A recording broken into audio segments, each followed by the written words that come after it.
أعوذ بالله السميع العليم من الشيطان الرجيم ومن يتوكل على الله فهو حسبه وقال جل وعلا في مقام آخر فإذا جاءتهم الحسنة قالوا لنا هذه وإن تصبهم سيئة يطيروا بموسى ومن معه ألا إنما طائرهم عند الله۔ ہر قسم کی حمد و ثنا اللہ رب العالمین کے لیے ہے جو ہم سب کا خالق و مالک ہے، جو ہمارا رازق و داتا ہے، جس نے ہمیں پیدا فرمایا ہے اور ہماری ہر طرح کی ضروریات کا خیال رکھا ہے۔ اس کے بعد بے شمار درود و سلام ہوں اس ہستی اقدس پر جن کا نام نامی اسم گرامی جناب محمد رسول اللہ صلی اللہ علیہ وسلم۔ محترم سامعین کرام، نبی کریم صلی اللہ علیہ وسلم کی بعثت سے جو پہلے کا زمانہ ہے اسے زمانہ جاہلیت کہا جاتا ہے، کہ جس میں لوگ اللہ سے اور اس کی شریعت سے ناواقف تھے۔ اگر کچھ معلومات انہیں تھیں تو اس میں بہت سی انہوں نے تبدیلیاں کر رکھی تھیں، بہت سے غلط عقائد کو اپنا رکھا تھا۔ ایسے عقیدے تھے، ایسی باتیں تھیں جو فطرت کے اور عقل سلیم کے خلاف تھیں۔ نبی کریم صلی اللہ علیہ وسلم کو اللہ تعالیٰ نے نبی بنا کر بھیجا، تو آپ کے بارے میں اللہ تعالیٰ فرماتے ہیں یحل لهم الطیبات ویحرم علیہم الخبائث، کہ اللہ کے نبی لوگوں کے لیے پاکیزہ چیزوں کو حلال قرار دیتے ہیں اور خبیث چیزوں کو ناپاک اور حرام قرار دیتے ہیں، اور بندوں سے ان بوجھ اور فضول رسموں کو اتارتے ہیں جن میں بندے گھرے ہوئے تھے۔ تو انہی بری باتوں میں سے جس میں اہل جاہلیت مبتلا تھے اور اسلام نے اس کی پرزور تردید کی ہے، بدقسمتی سے وہ چیز ہمارے معاشرے کے اندر بھی رائج ہے۔ وہ کیا ہے؟ وہ بدشگونی ہے۔ بدشگونی کیا ہے؟ کہ آپ اللہ کی کسی مخلوق کو دیکھ کر یا کسی کے بارے میں کوئی چیز سن کر یا اسی طرح کسی جگہ یا کسی وقت کے بارے میں اپنے ذہن میں یہ تصور بنا لیتے ہیں کہ یہ میرے لیے نقصان دہ، میں جب بھی اس کو دیکھوں گا مجھے نقصان ہو جائے گا، جب بھی یہ زمانہ آئے گا، وقت آئے گا، دن آئے گا، مہینہ آئے گا، میرا نقصان ہو جائے گا، جب بھی میں ایسی جگہ پر جاؤں گا تو میں گھاٹے میں چلا جاؤں گا۔ یعنی مختلف چیزوں کو دیکھ کر، مختلف مخلوقات کے بارے میں کسی بات کو سن کر اپنے بارے میں نقصان کا اندیشہ اور نقصان کا اندازہ لگا لینا اور اپنے نفع نقصان کو سے جوڑ لینا، یہ بدشگونی ہے جس میں زمانہ جاہلیت کے لوگ مبتلا ہیں۔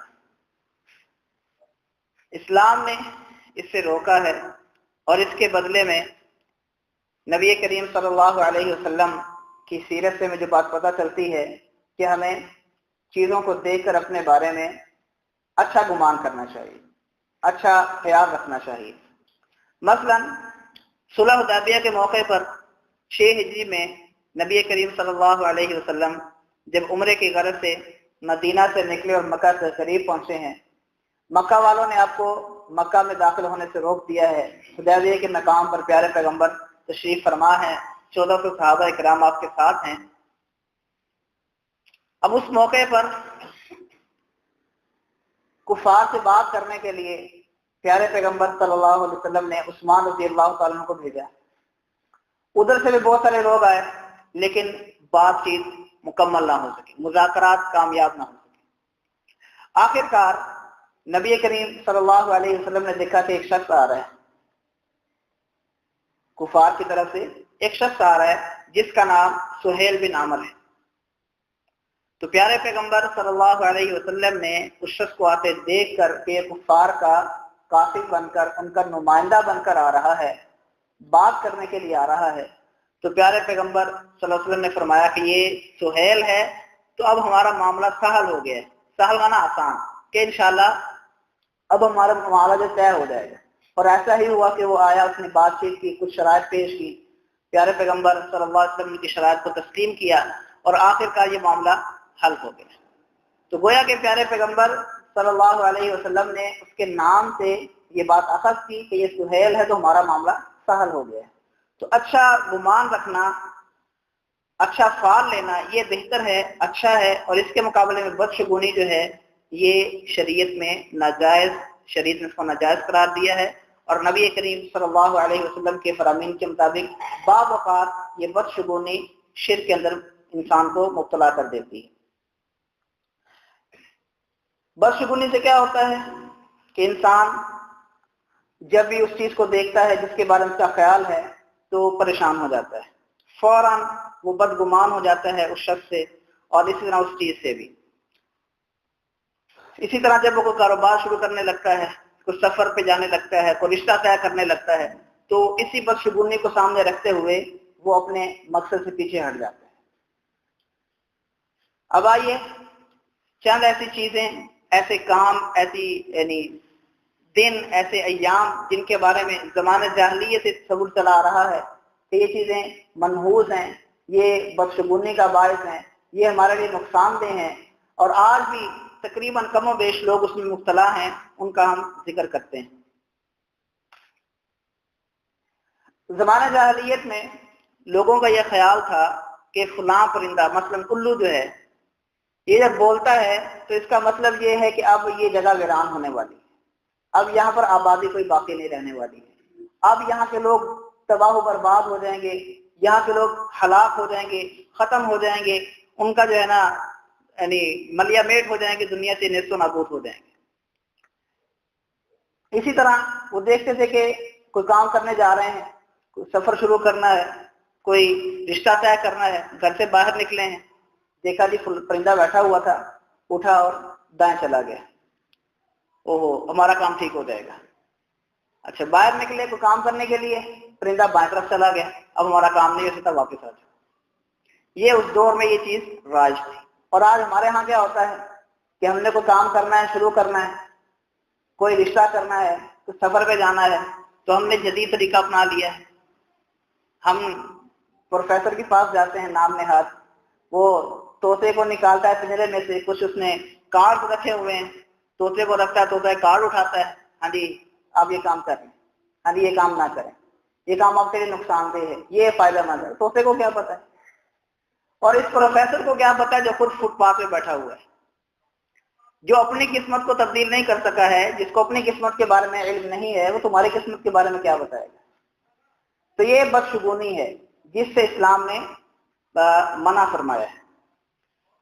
اسی طرح ہمارے ہاں یعنی ایک یہ چیز پائی جاتی ہے کہ اگر کسی گھر کے چھت پر کوا آ جاتا ہے اور کوا کائیں کائیں کرتا ہے، بولتا ہے اپنی زبان میں جو بھی وہ کہتا ہے، تو ہمارے ہاں کہتے ہیں جی اب کوئی مہمان آنے والے ہیں. زمانہ جاہلیت میں اسے بھی یعنی کسی نقصان دہ چیز سے وابستہ کیا جاتا تھا. تو یاد رکھیے اس کا اس چیز سے کوئی تعلق نہیں، وہ ویسے بیٹھا ہے بول رہا ہے، اس کو بولنے دیں، آپ کو اس سے کیا فرق پڑتا ہے. تو یہ کوئی بدشگونی والی بات نہیں ہے. اسی طرح اگر کوئی شخص گھر سے نکلتا ہے اور خصوصاً باقی جانوروں کو چھوڑ کے کالی بلی اگر آ جاتی ہے، وہ راستہ کاٹ دیتی ہے، وہ سامنے سے گزر جاتی ہے، تو کہتے ہیں جی اب تو معاملہ منحوس ہو گیا ہے، اب ہمارا سفر خراب ہو گیا ہے، ہم یہ رشتہ طے کریں گے تو نقصان ہوگا، یہ کاروبار شروع کریں گے تو نقصان ہو جائے گا، یہ کام نہیں کرنا. کالی بلی کو دے کر اپنا راستہ بدل لیتے ہیں. وہ بھی کسی کام جا رہی تھی، اب اپنے کام سے. شریعت نے یہ کوئی بات نہیں بتائی ہے کہ کالی بلی کے راستہ کاٹنے سے آپ کا کام خراب ہو جائے گا. تو یہ بدشگونی ہے جس سے ہمیں اپنے آپ کو بچانا ہے. اسی طرح بعض اوقات ہم صبح کو جب گھر سے نکلتے ہیں تو کوئی بندہ سامنے آ جاتا ہے، ہم کہتے ہیں تو ہے ہی منحوس، اس کو میں نے دیکھ لیا نا اب میرا سارا دن خراب ہو جانا ہے. ایک دکاندار دکان شروع کرتا ہے، گاہک آتا ہے، ہاں جی ادھار دے دو، اور میں ادھار نہیں دے سکتا. کیوں بھائی، اگر ادھار دے دیے نا سارا دن خراب جائے گا. یہ بدشگونی ہے. یہ یہ منحوسیت کا جو عقیدہ ہے یہ غلط ہے، اسلام اس چیز کو پسند نہیں کرتا ہے۔ اس لیے ہمیں اس چیز کو اپنے سامنے یعنی رکھنا چاہیے کہ اگر کوئی ادھار دے دیے تو کیا مسئلہ ہو گیا، اگر ایک شخص نظر آ گیا تو اس میں کوئی مسئلہ نہیں ہے، تو معاملہ خراب ہونے والا نہیں ہے۔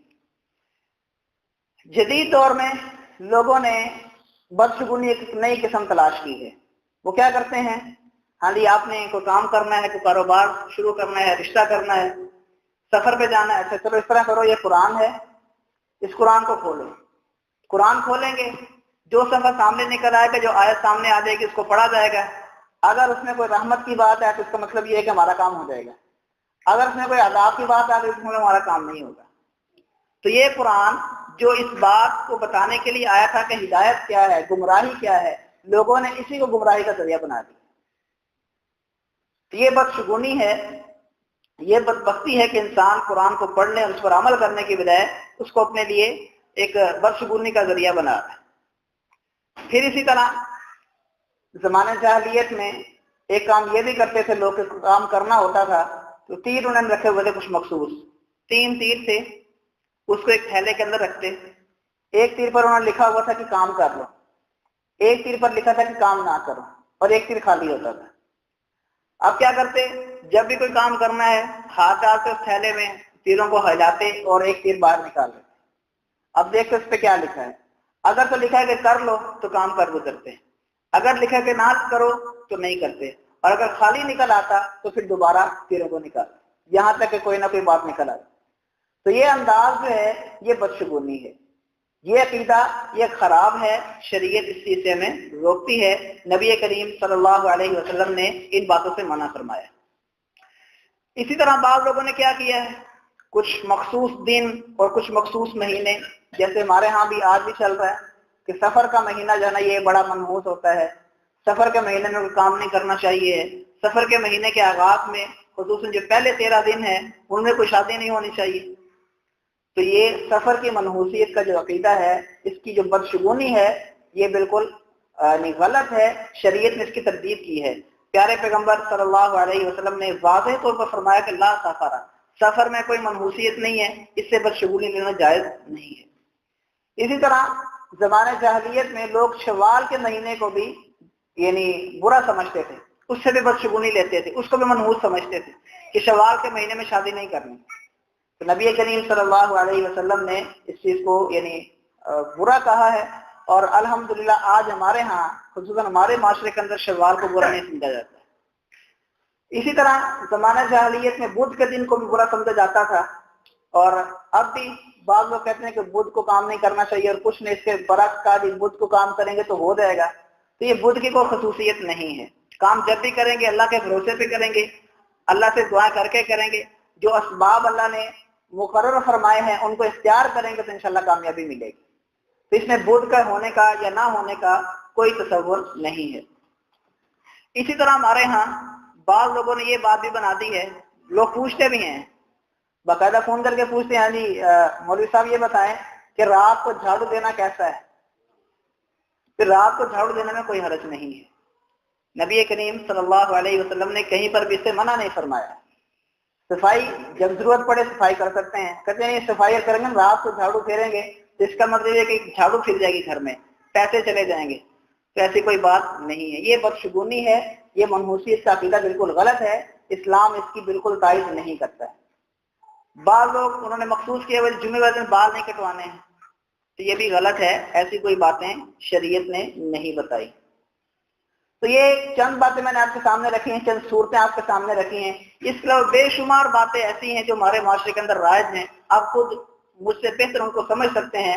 تو یہ ساری کی ساری چیزیں جو ہے بدشگونی کے اندر آتی ہیں، اور شریعت بدشگونی کا بالکل قلع خما کرتی ہے۔ نبی کریم صلی اللہ علیہ وسلم ارشاد فرماتے ہیں لا عدوى ولا طیرہ، نہ تو کوئی بیماری جو ہے خود بخود دوسرے کو لگ جاتی ہے، اور نہ ہی کوئی بدشگونی ہے، نہ کوئی چیز منحوس۔ تو یہ باتیں بالکل یعنی واضح ہیں۔ اب آئیے ہم دیکھتے ہیں کہ قرآن مجید میں اللہ تعالیٰ نے بیان کیا ہے اس چیز کو، جو میں نے شروع میں آیت پڑھی ہے کہ موسیٰ علیہ السلام جب فرعون کے پاس اللہ کا پیغام پہنچانے کے لیے گئے، اس کو بتایا کہ میں رب العالمین کا رسول ہوں، اللہ تعالیٰ نے مجھے اپنا رسول بنا کر بھیجا ہے، یہ بنی اسرائیل کے لوگ جنہیں تم نے اپنا غلام بنا رکھا ہے، ان کو چھوڑ دو، ان کو جانے دو، اللہ کا پیغام مان لو۔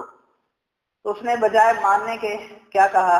فَإِذَا جَاءَتْهُمُ الْحَسَنَةُ قَالُوا لَنَا هَٰذِهِ، کہ جب ہمیں کوئی اچھائی پہنچتی ہے، ہمیں اچھائی نصیب ہوتی ہے تو یہ ہمارا مقدر ہوتا ہے، یہ تو ہماری خوش قسمتی ہوتی ہے۔ وَإِن تُصِبْهُمْ سَيِّئَةٌ يَطَّيَّرُوا بِمُوسَىٰ وَمَن مَّعَهُ، اور جب کوئی مصیبت پہنچتی انہیں، جب کوئی آزمائش آ جاتی، تکلیف آ جاتی، تو کہتے یہ تو موسیٰ اور اس کے ساتھی ہیں، یہ منحوس ہیں، ان کی نحوست کی وجہ سے ہم پر یہ دشواری آ گئی ہے، یہ مصیبت آ گئی ہے۔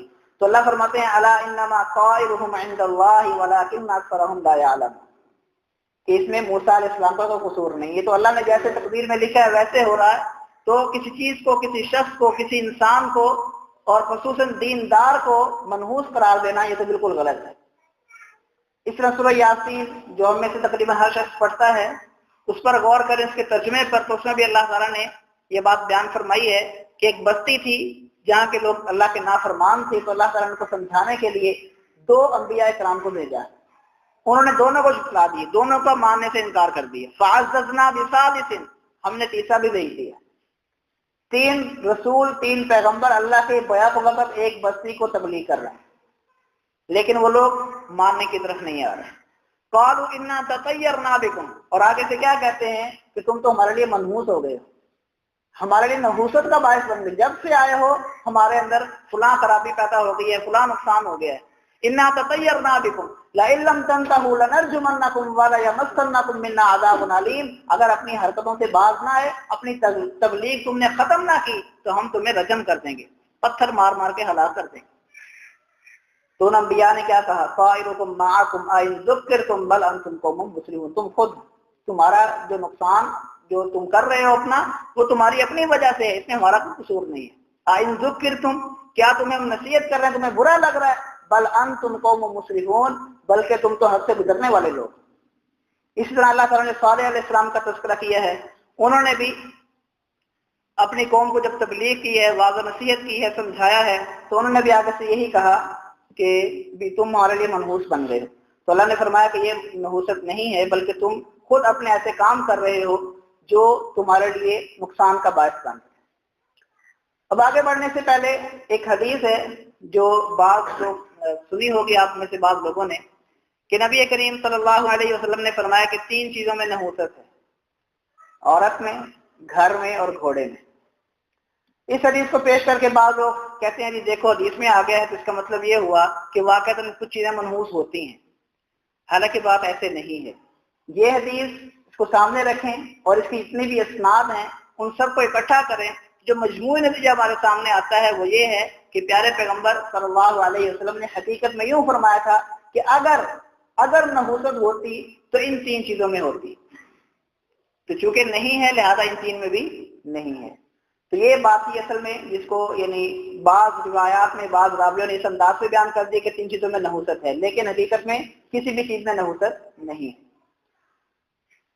اگر ہم کسی کو دیکھتے ہیں کہ وہ بدشگونی سے کام لے رہا ہے، کسی چیز کو منحوس سمجھ رہا ہے، تو ہمارا کیا رد عمل ہونا چاہیے، ہمیں کیا کرنا چاہیے؟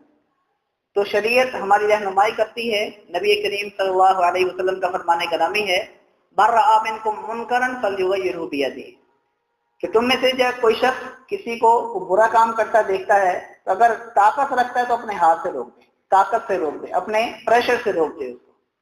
فَإِن لَمْ يَسْتَطِعْ فَبِلِسَانِهِ، اگر آپ ہاتھ سے نہیں روک سکتے ہیں، اس کو سمجھا پکڑ نہیں سکتے ہیں برا کام کرنے سے، فَبِلِسَانِهِ، تو اپنی زبان سے سمجھا دیں کہ بھائی یہ کام غلط ہے، جو یہ بات تم کر رہے ہو یہ بات درست نہیں ہے، جو جس چیز کو تم منحوس سمجھ رہے ہو یہ منحوس نہیں ہے، کہ تم بدشگونی لے رہے ہو یہ بدشگونی نہیں ہے۔ جیسے ہمارے ہاں یعنی بعض اوقات ایسا ہوتا ہے کہ ابھی نئی نئی شادی ہوئی ہے، دلہن گھر میں آئی ہے، نقصان ہو گیا گھر میں، تو سارا قصور اس دلہن کا نکالا جاتا ہے کہ یہ منحوس آئی ہے تو اس کی وجہ سے یہ کام ہو گیا ہے۔ یا بعض اوقات ایسا ہوتا ہے کہ دلہن کے سامان میں اگر چھری کانٹا نکل آتا ہے تو یہ لے آئی ہے نا، اب ہمارے گھر میں جو جھگڑے ہو رہے ہیں اس وجہ سے ہو رہے ہیں۔ تو کیا کرنا چاہیے اس موقع پر؟ اپنی زبان سے، پہلے تو ہاتھ سے یعنی پریشر کے ذریعے، دباؤ کے ذریعے، اگر نہیں کر سکتے تو زبان سے سمجھائیں کہ اس کے آنے سے کوئی نقصان نہیں ہوا ہے، یہ کوئی منحوس نہیں ہے، اس کے آنے سے ہمارا گھر میں جھگڑے نہیں پڑے ہیں۔ اور اگر یہ بھی نہیں کر سکتے ہیں آپ تو فبقلبہ فإن لم یستطع فبقلبہ، تو اپنے دل میں تو برا سمجھے نا، دل میں تو یہ بات رکھیں گے یہ بات غلط ہے، یہ بات درست نہیں ہے. وذالک اضعف الایمان، اور یہ سب سے یعنی کم تر چیز ہے. اب جیسے میں نے بیان کیا پہلے کہ لوگ جاہلیت کے زمانے میں شوال کے مہینے کو منحوس سمجھتے تھے، تو نبی کریم صلی اللہ علیہ وسلم نے اپنی سیرت سے، اپنے کردار سے اس بات کو غلط ثابت کیا. وہ کہتے تھے کہ شوال کے مہینے میں شادی نہیں ہونی چاہیے، تو نبی کریم صلی اللہ علیہ وسلم نے جو شادی کی ہے سیدہ عائشہ صدیقہ رضی اللہ تعالی عنہا سے، آپ نے پہلے نکاح کیا، پھر 3 سال کے بعد رخصتی ہوئی ہے، تو عائشہ صدیقہ فرماتی ہیں کہ پیارے پیغمبر نے مجھ سے جو نکاح فرمایا تھا وہ بھی شوال کے مہینے میں تھا، اور جو میری رخصتی ہوئی ہے وہ بھی شوال کے مہینے میں ہوئی ہے. اور تم دیکھ لو کہ پیارے پیغمبر کی تمام بیویوں سے بڑھ کر آپ وسلم کو کون سی بیوی محبوب ہے. اور یہ بات بالکل واضح ہے. ایک صحابی نے جب پوچھا تھا کہ اللہ کے نبی آپ کو کس سے محبت ہے سب سے زیادہ، آپ نے فرمایا عائشہ سے. آپ نے اس بات کا اعلان خود فرمایا ہے. تو یعنی شوال کے مہینے میں شادی ہونے سے کوئی نقصان نہیں ہوا ہے. نبی کریم صلی اللہ علیہ وسلم نے اپنی یعنی عملی سیرت کے ذریعے اس بات کو واضح کیا ہے. اس لیے روایت میں آتا ہے کہ سیدہ عائشہ صدیقہ رضی اللہ تعالیٰ نے بھی اس بات کو پسند کرتی تھی کہ ان کے خاندان میں اگر کوئی شادی ہو رہی ہے تو وہ شوال کے مہینے میں. اسی طرح اکرمہ ایک تابعی ہیں، وہ بیان کرتے ہیں کہ عبداللہ بن عباس رضی اللہ تعالیٰ عنہ کے پاس بیٹھے ہوئے. عبداللہ بن عباس بہت بڑے صحابی ہیں جلیل القدر، جن کے بارے میں پیارے پیغمبر صلی اللہ علیہ وسلم نے اللہ تعالیٰ سے دعائیں کی ہیں، اللہم علمہ الکتاب، اے اللہ اس کو کتاب سکھا دے، یعنی قرآن مجید سکھا دے، وعلمہ التاویل، اس کی تفسیر اس کی تشریح بھی سمجھا دے. جنہیں حبر الامہ کہا جاتا ہے کہ اس امت کا بہت بڑا عالم ہے. وہ بیٹھے ہوئے تھے ایک مجلس میں، تو وہاں سے ایک پرندہ گزرا چیختے ہوئے، تو اس مجلس میں بیٹھے ہوئے شخص نے کہا خیر ہو خیر ہو.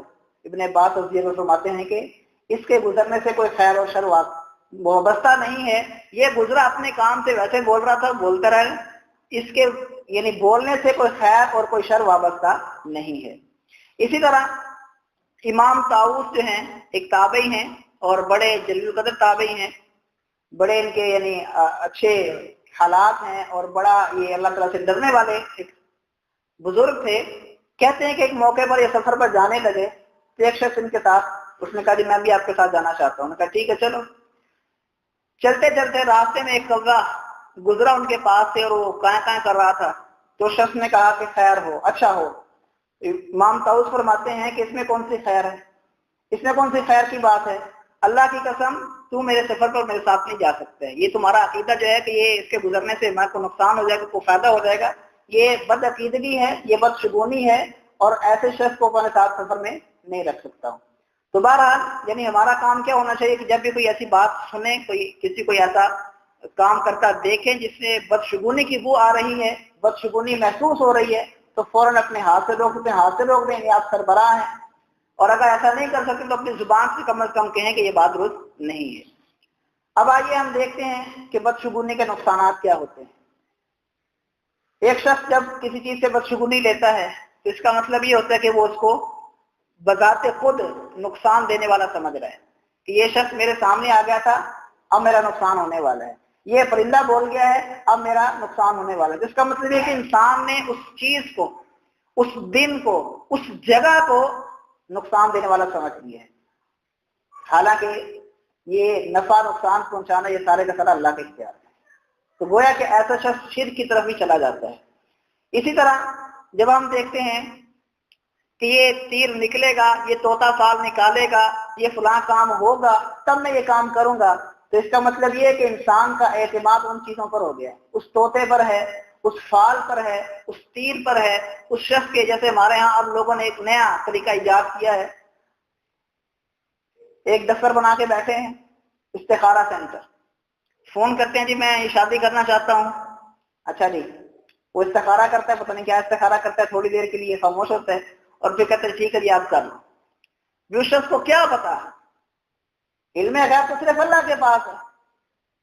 نبی کریم صلی اللہ علیہ وسلم کی موجودگی میں آپ ایک شادی میں تشریف فرما تھے، چھوٹی بچیاں جو ہیں وہ اشعار پڑھنے لگی ہیں، ایسے خوشی کے اشعار پڑھتے پڑھتے اس بچی نے یہ کہا وفینا نبی یعلم ما فی الغد، ہمارے اندر ایک ایسا نبی ہے جو کل کی بات جانتا ہے، کل کیا ہونا ہے اس نبی کو پتا ہے۔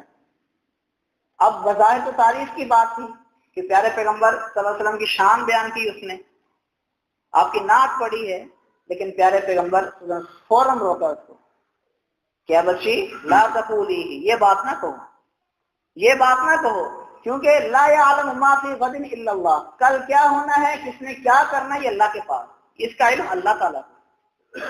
تو جب ہم کسی کے کہنے پر کو کام کر لیتے ہیں، یعنی وہ ایسے ہی اٹکل پچو سے اندازے سے کہتے ہیں اور ہم اس کے مشورے کو مان لیتے ہیں کہ یہ بات بالکل ٹھیک، اس کا مشورہ ٹھیک، بالکل ٹھیک ہے، اس کا مطلب یہ کہ ہمارا اعتماد اس پر ہو گیا ہے، ہمارا اعتماد اللہ سے ختم ہو کر اس شخص پر آ گیا ہے۔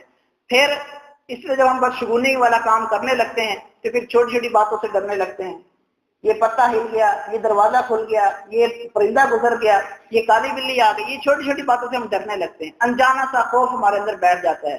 اور جب انسان خوف کی حالت میں ہوتا ہے تو یاد رکھیے شیطان اسی وقت زیادہ حملہ کرتا ہے۔ جو ہمارے ہاں عاملین ہیں، یعنی جو کتاب و سنت کے مطابق جنات نکالنے کا کام کرتے ہیں، وہ یہ بیان کرتے ہیں کہ انسان پر شیطان کا حملہ اس وقت زیادہ ہوتا ہے جب انسان خوف کی حالت میں ہوتا ہے۔ تو یہ چھوٹی چھوٹی باتوں سے خوف زدہ ہو جانا، اپنے آپ ڈر جانا اتنا کہ پتہ نہیں کیا ہو جائے گا، یہ ہو جائے گا، یہ انسان بدشگونی کے جب اس چیز میں مبتلا ہوتا ہے تو پھر انسان پر شیطان بھی حملہ آور ہو جاتا ہے۔ پھر اسی طرح انسان کا دل جو ہے وہ بہت کمزور ہو جاتا ہے اور بندہ جیسے اللہ سے بھی بعض اوقات بدگمان ہو جاتا ہے۔ تو یہ سارے نقصانات ہیں جو انسان بدشگونی کو اپناتے ہوئے اپنے اندر پال لیتا ہے۔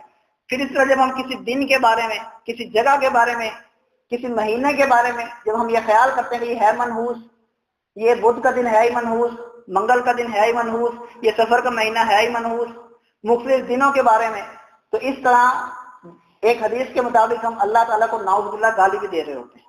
پیارے پیغمبر صلی اللہ علیہ وسلم فرماتے ہیں کہ ابن آدم جو ہے یؤذینی ابن آدم، ابن آدم، آدم کا بیٹا مجھے تکلیف دیتا ہے، وہ زمانے کو گالی دیتا ہے، حالانکہ زمانے کو بنانے والا میں ہوں، دن اور رات کو تبدیل میں کرتا ہوں، یہ بدھ کا آنا، یہ منگل کا آنا، یہ اتوار کا آنا، یہ اللہ کے اختیار میں ہے، یہ سفر ہے کبھی محرم ہے، یہ اللہ کے اختیار میں ہے۔ تو انسان بدشگونی کر کے گویا کہ اللہ کو گالی دے رہا ہوتا ہے۔ تو اللہ تعالیٰ ہمیں سمجھنے کی اور عمل کرنے کی، یعنی صحیح جو دین ہے اس کو سمجھنے کی اور اس بدشگونی وغیرہ سے اپنے آپ کو بچانے کے لیے ہمیں توفیق عطا فرمائے۔ وآخر دعوانا الحمدللہ رب العالمین۔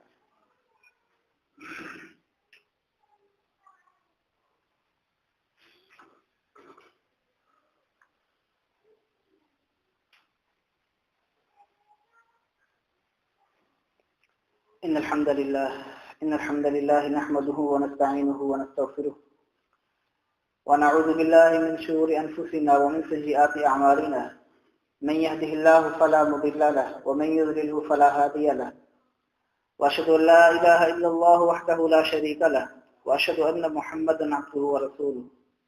اللهم صل على محمد وعلى آل محمد كما صليت على إبراهيم وعلى آل إبراهيم إنك حميد مجيد۔ اللهم بارك على محمد وعلى آل محمد كما باركت على إبراهيم وعلى آل إبراهيم إنك حميد مجيد۔ أما بعد فإن خير الحديث كتاب الله وخير الهدي هدي محمد صلى الله عليه وسلم وشر الأمور محدثاتها وكل محدثة بدعة وكل بدعة ضلالة وكل ضلالة في النار۔ محترم سامعین کرام، جیسا کہ آپ نے سماعت فرمایا کہ یہ بدشگونی جو ہے انسان کو شرک تک لے جاتی ہے، اللہ تعالیٰ کو گالی دینے پر مجبور کر دیتی ہے، یہ اللہ سے ہمارا جو اعتماد اور توکل ہے اس کو ختم کر دیتی ہے، دلی طور پر ہمیں کمزور کر دیتی ہے، اور بھی بہت سارے نقصانات ہیں۔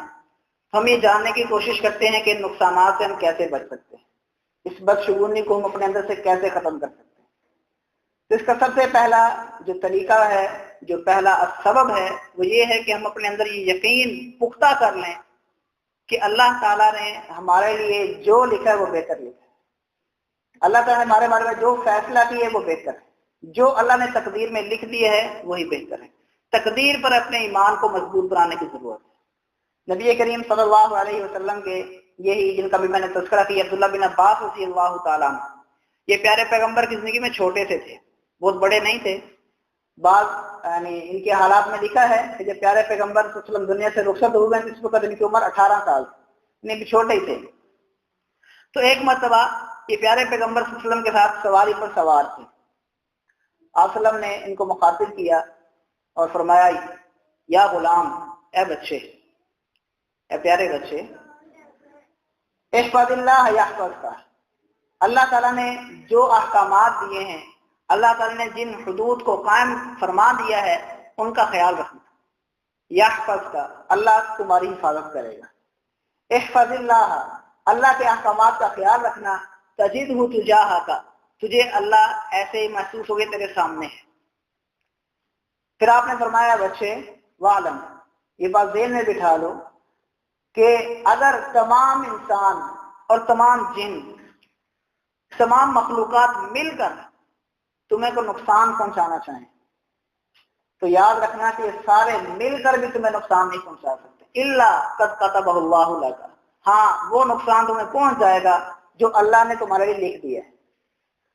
وَاعْلَمْ أَنَّ الْأُمَّةَ لَوِ اجْتَمَعَتْ، اور یہ بات بھی ذہن میں رکھ لو کہ اگر تمام لوگ مل جائیں، اکٹھے ہو جائیں اس بات پر عَلَىٰ أَن يَنْفَعُوكَ بِشَيْءٍ، کہ تمہیں تھوڑا سا نفع دے دیں، تمہیں کچھ فائدہ دے دیں، تو یاد رکھنا کہ یہ لم ينفعوك الا بشیء، تمہیں نفع نہیں دے سکتے ہیں سوائے اس چیز کے الا قد كتبہ اللہ لک، سوائے اس کے جو اللہ نے تمہارے لیے لکھ دیا، جو اللہ نے، اللہ کے اختیار میں تھا، اللہ کو پتا تھا جتنا یعنی اللہ نے تقدیر میں لکھا ہے اتنا تمہیں فائدہ کو دے سکتا ہے تو دے سکتا ہے، اس سے بڑھ کر نہیں دے سکتا ہے۔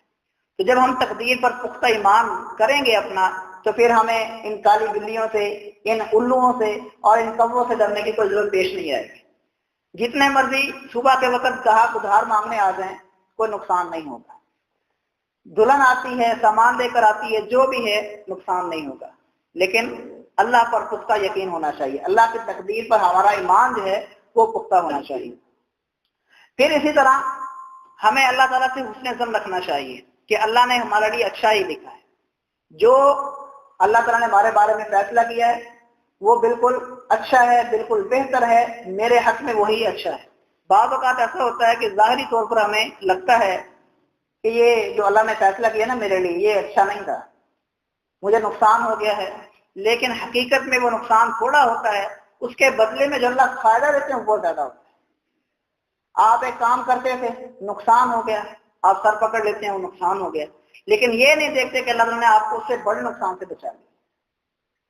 ہو سکتا ہے کہ آپ یہ کام کرتے جاتے بڑا ہو جاتا ہے، یعنی ابھی لاکھ کا نقصان ہوا ہے، ہو سکتا ہے آپ کے پاس کروڑ ہوتے، پھر جب کروڑ اکٹھے جانے تو پھر کتنا بڑا نقصان ہونا تھا، تو اللہ نے چھوٹا نقصان دے کر بڑے نقصان سے بچا لیے۔ تو اللہ کے بارے میں حسن ظن جب ہم رکھیں گے کہ اللہ نے جو بھی ہمارے بارے میں فیصلہ کی وہ بہتر ہے، تو پھر انسان بدشگونی کی طرف نہیں جائے گا، اپنے آپ کو وہ سیدھا رکھے گا۔ اور پھر تیسری بات یہ ہے کہ ہمیں ہر معاملے کے اندر اللہ پر توکل کرنا چاہیے، اللہ پر بھروسہ کرنا چاہیے۔ ہم کو کام شروع کرنے لگے ہیں، کوئی رشتہ طے کرنے لگے ہیں، کوئی سفر پر جانے لگے ہیں، تو اللہ پر توکل ہونا چاہیے۔ اور اللہ فرماتے ہیں قرآن مجید کے اندر وَمَن يَتَوَكَّلْ عَلَى اللَّهِ فَهُوَ حَسْبُهُ، جو اللہ پر توکل کر لیتا ہے، اللہ پر بھروسہ کر لیتا ہے، اللہ اس کے لیے کافی ہو جاتا ہے۔ وَعَلَى اللَّهِ فَلْيَتَوَكَّلِ الْمُؤْمِنُونَ، قرآن میں کئی مقامات پر الفاظ آئے ہیں کہ مومنوں کو اللہ پر توکل کرنا چاہیے، اللہ پر بھروسہ کرنا چاہیے۔ توکل کرنے کا یہ مطلب ہرگز نہیں ہے کہ آپ کوئی کام نہ کریں، آپ گھر کے اندر بیٹھ جائیں اور کہیں جی میرا اللہ پر توکل ہے وہ مجھے دے دے گا، ایسا نہیں ہے۔ توکل کیا ہے؟ آپ اسباب کو اختیار کریں، رشتہ طے کرنا ہے خوب دیکھیں بھالیں، لیکن اللہ پر اعتماد کریں گے، مشورہ کر کر پھر آپ وہ رشتہ کر لیتے ہیں، آپ کاروبار شروع کر لیتے ہیں، آپ سفر پر شروع کر لیتے ہیں، یعنی اپنی طرف سے آپ نے پوری کوشش کی ہے، اپنے اسباب کو پورا اختیار کیا ہے، اس کے بعد پھر کہیں کہ جی میرا اللہ پر توکل ہے، تو انشاءاللہ اللہ تعالیٰ اس کو خیر پر لے جائیں گے۔ یعنی اسباب کو چھوڑ کر یہ کہنا کہ میرا توکل ہے، یہ درست نہیں ہے۔ نبی کریم صلی اللہ علیہ وسلم نے پرندوں کی مثال دی ہے کہ پرندے، ان کا دیکھو اللہ پر کتنا توکل ہے کہ صبح کو گھر سے نکلتے ہیں خالی پیٹ ہوتے ہیں، شام کو واپس آتے ہیں تو پیٹ بھرا ہوتا ہے۔ اللہ پر توکل ہے نا، کوئی کام نہیں کر رہے ہیں، کوئی جاب نہیں کر رہے ہیں، کوئی ملازمت نہیں کر رہے ہیں، کوئی مزدوری نہیں کر رہے ہیں، کوئی کاروبار نہیں کر رہے ہیں، لیکن کھانا مل رہا ہے انہیں، تو یہ کیا اللہ پر توکل۔ لیکن اسی مثال کو سامنے رکھیں تو وہ صبح نکلتے ہیں، سارا دن ادھر ادھر گھومتے ہیں، محنت کرتے ہیں، یہ بھی تو محنت ہے نا کہ جا رہے ہیں، کوشش کر رہے ہیں، تو اللہ تعالیٰ پھل دیتا ہے۔ تو ایسے ہی انسان بھی کوشش کرے تو اللہ تعالیٰ ضرور اس کو پھل دے گا۔ پھر اسی طرح بدشگونی سے بچنے کے لیے اللہ سے دعا کرنی چاہیے، اللہ سے پناہ مانگنی چاہیے شیطان سے، اعوذ باللہ من الشیطان الرجیم۔ جب بھی کوئی ایسی بات ذہن میں آ جائے کہ یہ فلاں شخص منحوس میرے سامنے آ گیا ہے، یہ آج کوا بول گیا ہے، آج الو بول گیا ہے، اس طرح کی باتیں جب بھی کوئی بدشگونی والی سامنے آئے تو فوراً اللہ سے پناہ مانگے، اعوذ باللہ من الشیطان الرجیم۔ یہ الفاظ پڑھیں تو انشاءاللہ اللہ تعالیٰ آپ کے ذہن سے اس چیز کو نکال دیں۔ قرآن مجید میں ارشاد فرماتے ہیں وَإِمَّا يَنزَغَنَّكَ مِنَ الشَّيْطَانِ نَزْغٌ فَاسْتَعِذْ بِاللَّهِ، کہ جب بھی شیطان کی طرف سے کوئی چوکا لگے، کوئی وسوسہ آئے تو فوراً اللہ کی پناہ مانگ لیا، فاستعذ باللہ۔ اور اللہ سے پناہ کیسے مانگنی ہے؟ اعوذ باللہ من الشیطان الرجیم، کہ میں اللہ کی پناہ میں آتا ہوں شیطان مردود۔ اور اسی طرح بدشگونی کو دور کرنے کا ایک طریقہ یہ ہے کہ آپ کام شروع کرنے سے پہلے وہ طریقہ کار اختیار کریں جو پیارے پیغمبر صلی اللہ علیہ وسلم نے سکھایا ہے۔ اور وہ کیا ہے کہ جب بھی آپ کوئی اچھا کام کرنے لگتے ہیں، کوئی مباح کام کرنے لگتے ہیں، آپ کاروبار شروع کر رہے ہیں تو استخارہ کریں، لیکن وہ کاروبار حلال چیز کا ہو۔ یہ نہ کہ کوئی شراب کا کام شروع کرنے لگا اور استخارہ شروع کر دے، کوئی بدکاری کرنے جا رہا اور استخارہ کرنا شروع کر دے، نہیں۔ حلال کام کے لیے جب آپ شروع کرنا چاہتے ہیں تو آپ استخارہ کر سکتے ہیں۔ استخارہ بالکل آسان ہے، ہمارے ہاں اس کو بہت مشکل بنا دیا گیا ہے۔ بالکل آسان سی چیز ہے کہ آپ کوئی کام کرنا چاہتے ہیں، مسجد میں ہیں، گھر میں ہیں، جہاں پر بھی ہیں، آپ 2 رکعت نفل پڑھیں، وہ چاہے صبح کا وقت ہے، دوپہر کا وقت ہے، رات کا وقت ہے۔ ہمارے ہاں جیسے کہا جاتا ہے رات کا وقت ہونا چاہیے، سب سے آخری کام یہی کرنا چاہیے، ایسی کوئی شخص پیارے پیغمبر صلی اللہ علیہ وسلم نے نہیں بیان کی ہے۔ کوئی بھی وقت ہے سوائے ممنوع اوقات کے، آپ 2 رکعت نفل پڑھیں اور اس کے بعد آپ دعا پڑھیں۔ وہ دعا آپ سامنے رکھ کر، یعنی اپنی جو کتاب ہے، کوئی صفحہ ہے جس پر وہ دعا لکھی، اس کو سامنے رکھ کر اس کو پڑھنا شروع کر دیں۔ وہ دعا کیا ہے؟ اللہم انی استخیرک بعلمک واستقدرک بقدرتک۔ یہ لمبی دعا ہے، مطلب اس کا مفہوم مختصر یہ ہے کہ اللہ میں یہ کام کرنا چاہتا ہوں، اگر اس میں میرے لیے کوئی خیر ہے دنیاوی اعتبار سے، اخروی اعتبار سے، میرے جو دنیاوی معاملات ہیں، اخروی معاملات، ان اعتبار سے اگر میرے لیے اس میں کوئی بہتر ہے، کوئی بھلائی ہے، کوئی خیر ہے تو اس کو میرے لیے آسان کر دیں، اور اگر اس میں میرے لیے کوئی نقصان ہے، کوئی شر ہے تو اس کو مجھ سے دور کر دیں، اور جو خیر ہے مجھے وہاں تک پہنچا دے، کیونکہ اللہ تو جانتا ہے، میں نہیں جانتا ہوں، قدرت تیرے پاس ہے، میرے پاس نہیں۔ تو یہ استخارہ اللہ سے مشورہ ہے۔ پھر اس کے بعد سونا اور خواب کا آنا وہ کوئی ضروری نہیں ہے، ہو بھی سکتا ہے لیکن ضروری نہیں ہے۔ بس آپ یہ استخارہ کریں، اللہ سے مدد مانگیں، یعنی اللہ سے آپ دعا کر رہے ہیں کہ اللہ خیر دینا، اور پھر اپنا کام شروع کر دیں۔ اگر وہ بہتر ہوگا آپ کے لیے تو وہ چلتا جائے گا، اور اگر وہ برا ہوگا تو وہیں پر ٹھپ ہو جائے گا۔ یہ استخارے کا صحیح مفہوم ہے۔ اللہ تعالیٰ ہمیں سمجھنے کی اور عمل کرنے کی توفیق عطا فرمائے۔ وآخر دعوانا الحمدللہ۔